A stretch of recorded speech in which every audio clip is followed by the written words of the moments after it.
Hello, ladies and gentlemen, this is your host Paul speaking. I will be in command of this video through the duration, which we expect to be about 19 and a bit minutes. Just a little bit of information for you that this video will contain possibly some strong language and some bouts of extreme northernness. We hope you enjoy this video, and we'll speak to you very soon. Enjoy.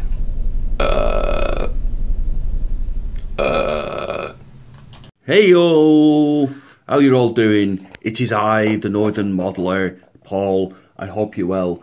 Now, I did... Oh no! Never mind. I did do some videos about the various bits of shading and stuff that I've done on models for an episode 3, but I was really annoyed with what I've done and I wasn't particularly pleased, so I kind of deleted it all. So this is now going to be episode 3. Yeah, I know, right? The Ono, I'll just start off with right now. I had glued, you see this little dude here? Hang on, where are we? Ooh, hello. Yeah, this little dude from the Viper, I did glue the arm on it, but for some reason it's literally just come away now. Very frustrating. Never mind. So I need to re-glue that arm back on. Never mind. That's the all-no moment, and we've only just started. Brilliant. Yeah, like I was saying, I wasn't particularly pleased with the shading that I did on the Millennium Falcon. I did 2 different types. I did one side of it with unwatered down or unthinned Tamiya smoke, and I did the other side with thinned down Tamiya smoke. Here we go.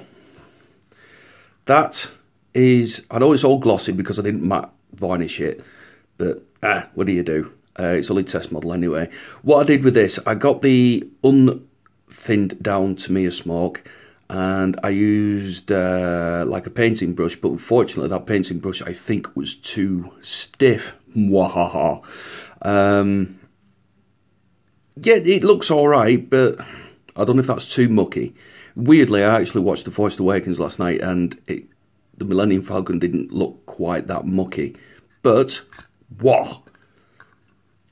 This is done with the watered down Tamiya smoke. It probably looks better to the eye than it does on the camera because of the shitty lighting in here. And it looks alright. Again, I used the painting brush, but the bristles were really thick. So it's alright. It's not brilliant, but it's getting there.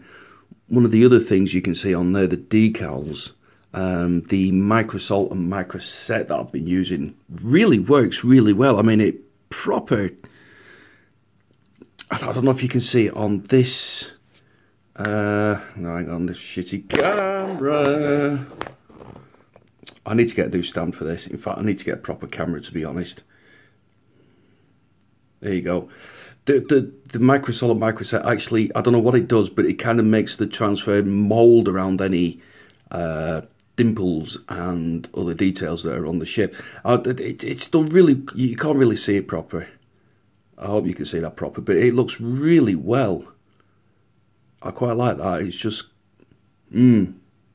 especially on that bit there. Let's have a look on the other side. There you go, that top piece there. It just moulds itself around all the detailing, which I really like. So yeah, I'm really quite pleased with that. My positioning of the decals wasn't brilliant. That's alright. But overall, I wasn't particularly happy with what I've done with the Falcon there. I don't know. Let me know what you think in the comments, because it's always good to know other people's opinions. So that's all I've done with the Falcon. That's probably going to be it, to be fair. So that's that project done. If, obviously, you know, get in touch. Let me know what you use weathering wise, how you do it. Obviously, I'm watching videos from other people on how they do things. And yeah, but when it comes to the Viper, I'm going to have to be really careful with that.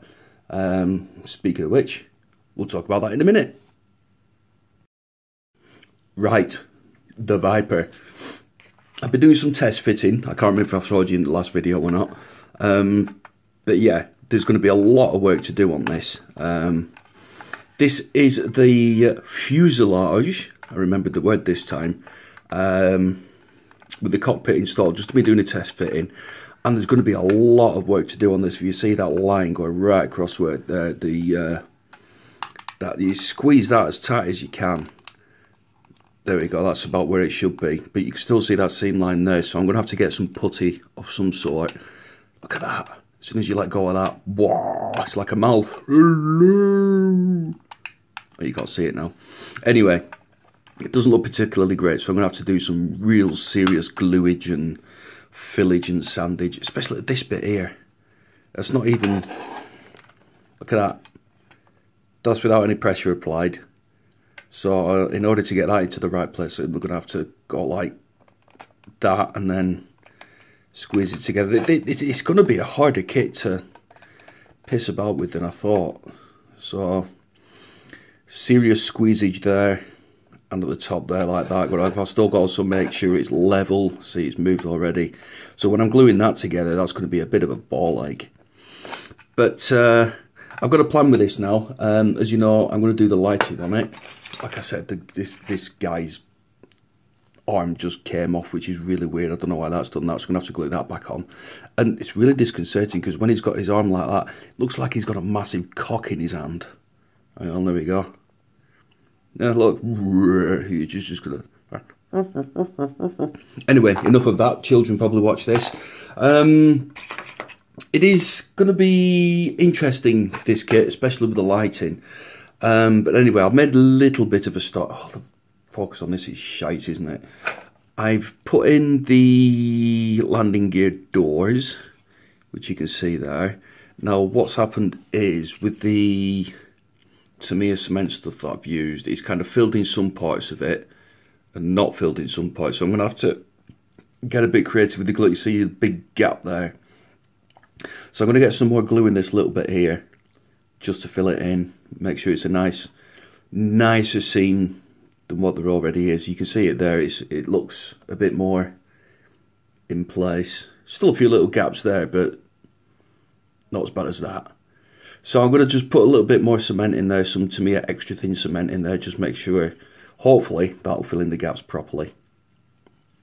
We'll see, we'll see. There's going to be a whole hell of a lot of work on this, especially with the lighting. This is one of the wings. Oh, the focus. I'm going to have to get myself a proper camera at some point.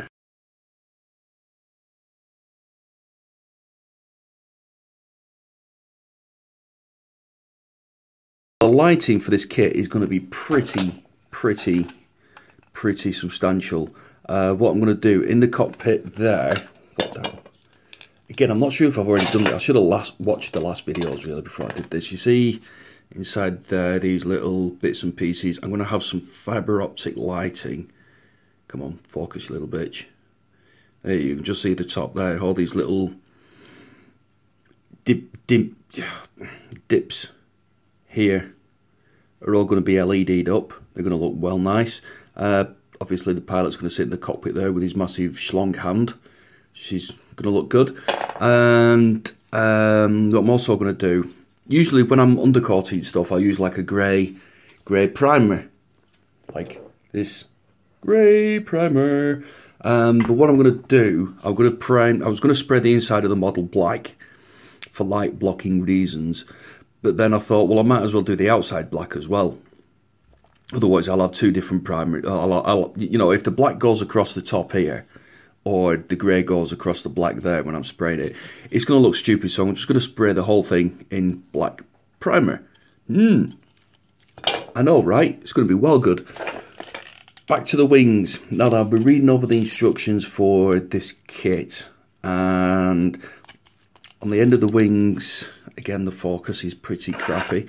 Here and here. There we go. I can't do this properly. These are down on the instructions as lights. So what I'm going to do, I'm going to run fibre optic on both wings through this bit here. And then I'm going to have to run it, the fibre optics through there. So I've got a little red bit there and a little red bit there. Now it's going to take some doing because I think I'm going to have to, if you look at both parts of the wing there, I'm going to have to shave a little bit out. So I'm going to have to cut the ends off it. And then I'm going to have to shave the insides there so I can get the cable running through where I want it. And then on top of that, if I put this together quickly, kind of goes in there like that. So I'm going to have to run the fibre optic through that wing into this main bit here where the main bulb's going to be, where the fibre optic comes through.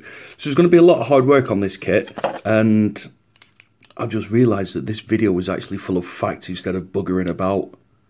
That's a first. I know. So yeah, what I've done, I've been looking for fibre optic kits, and I found it on the internet from, I've got to be careful with this so you don't see my address details, these fellas, Micro Miniatures. They have what's called an experimental light kit, and looks really good, and I'll show you that now. Moving on, I've brought this experimental lighting kit, which consists of a manual which tells you stuff, and comes with all different bits of bulbs and LEDs and resistors and all sorts of gubbins, and also comes with a battery box with a wire, 2 wires, your positive and negative. Now it does take some AAA batteries, so I've had to scrounge some AAAs from different remote controls that doesn't get used, and there's also some heat shrink tubing here. And what I also saw on their website is that they do, also comes with a block as well, so you can connect wires. Sorry, bit of a hiccup going on there. They also did like a fibre optic kit with different size fibre optic cable. So 0.75, 3 meters width. And this one is 1.5 mil, 3 meters, 0.5 mil, and 1 mil. So different thicknesses of fibre optic cable. My God. So I'm going to need the really thin stuff for this. I'm going to need the really thin stuff for the end of the wings. Yeah. Now, what I could have done in the pack, which would have been really helpful, was cabling. You see the positive and the negative that I've got there. I haven't got any cables. So what I did, and you'll love this, I got my mouse, well, a spare mouse, and I cut the cable off the end of it. So I bastardised the cable, had a look at it, and the cable is too small, and the wires inside the cable are too small, is what I mean. So that's bin fodder. Then I tried again with a spare keyboard. Again, cut the wire off it. Hello. So that's now bin fodder. But this is the cable of the keyboard, or the keyboard cable. Now, this stuff looks a bit more... that stuff's not really well. I need to get a knife on there, cut it off proper. Now, it's thick. This is the stuff inside that I want. Now, it's thicker than the stuff that was inside the mouse, but I don't think it's quite as thick as... well, it's not. You can see there, it's not quite as thick. So I'm just kind of bastardizing things a little bit until I can afford to get some more proper cable, because I am a poor man, and I've got to wait till payday until I can buy some more stuff. So what I'm going to do, I'm going to do a little bit of a practice with the bulbs, with the battery, and I'm going to pull some cable out of here, just give it a go, see if it works, just a little bit of a play test, and see how that goes. Obviously I'll buy some proper cable. I need to get a soldering iron as well, because I'm stupid and that old one that I had's gone missing. So it's going to be a lot of bastardizing and pissing about and experimenting, which is fine. I also need some cable trimming clips as well. So hopefully in the next few minutes, we'll see if I can sort some lighting out without electrocuting myself on 1.5 volts of electricity. I know, right?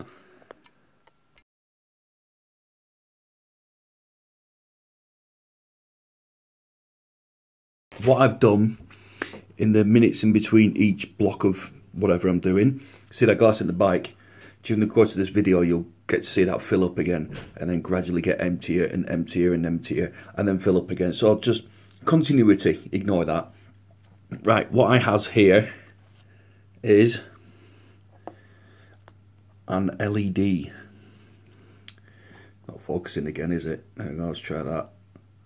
It's definitely an LED, and it's definitely a red one. Now then, with LEDs, I believe So this is why I should start reading instructions. The long leg is the positive and the little leg is the negative. I need to read the instructions just to double check, but that's what I need to do. Now what I've also done with the wire from the keyboard, if I can pick the little fucker up, there we go, excuse my language, little teeny weeny tiny wire. So I've cut the end off it. I need to get some proper like wire snippers or something. It's probably too small for you to see on this little shitty camera. Hang on a minute. Well, you can see a bit of wire hanging out there, and you can see a bit of wire hanging out there. And I've done the same. Now I haven't got any black cables, so what I've done, I'm using green as the negative. So red positive, green negative. And what I'm also going to try and do is put them up to a battery and see if this bugger even lights up. So what I'll do, just quickly check the instructions. Now then, cathode and anode, it says there. So I'm assuming the cathode is the negative and the anode is the positive. Like I said, I'm kind of throwing instructions there.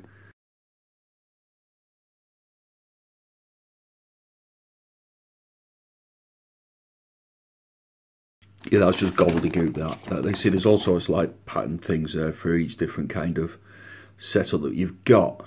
The longer, I think, is the positive. So what I'm going to do, the longer leg here, oh, it's already a bit bent, that, isn't it? So I'm going to get, I've lost my red wire. There it is. So what I'm going to do, see, like I said, I have no soldering iron, so it is kind of going to be a case of make this up. Let's move that out of the way a little bit as I go along. I might need some help of somebody or some. There we go, that's wrapped around there nicely. So that is my positive leg done. If I get my negative leg, and hopefully, oh, you can see what I'm doing here because this is a bit. What I'll do is wrap that around the negative leg. Oh God, I hope this works. I'm either going to blow something up. Shit. You can't really blow anything up with a 1.5 volt battery, can you?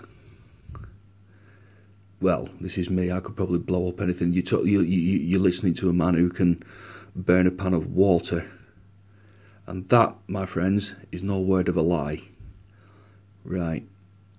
So I think they are connected there well enough. So where's my battery? Now, I don't know if these batteries have actually got any charge in it. So what I'm going to do, I'm really sorry if the focus doesn't work. So that's my negative. Oh, you little shitbag.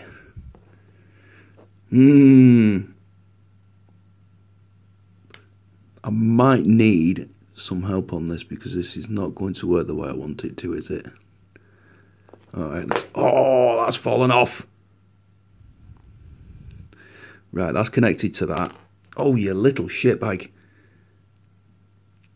This could be one of the most frustrating things. Not the, but one of the most frustrating things I've ever done. I'm trying to do this on camera as well so you can see what a laughable mess I'm making of this. Because, let's be honest, I thought I had a gap there I can put that through. What I've done, there we go. Oh, bloody hellfire. Do you know, there are people who do this for a living. Oh! This is going to be more comedic than anything. Holy crap stakes.